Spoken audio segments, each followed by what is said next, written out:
open up a document that I have here, placing our cursor where we're ready to insert the fireworks imagery, HTML, and JavaScript that we just exported. All we need to do is go under the Insert menu, choose Interactive Images, and choose Fireworks HTML. When you choose this option in Dreamweaver, now you can go grab the HTML file that we just exported from Fireworks.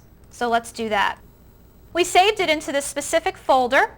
You'll notice all of the imagery as well as the HTML file is here for us to choose from. We'll choose the HTML file.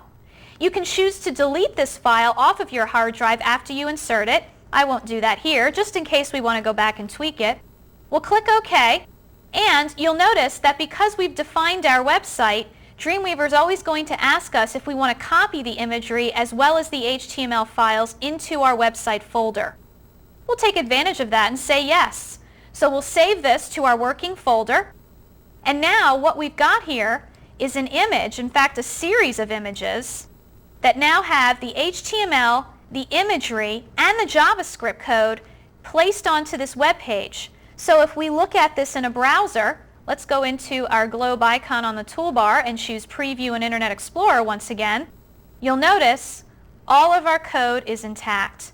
And the bonus here is that we could take the Fireworks HTML, export it wherever we want, and simply and quickly insert it into Dreamweaver.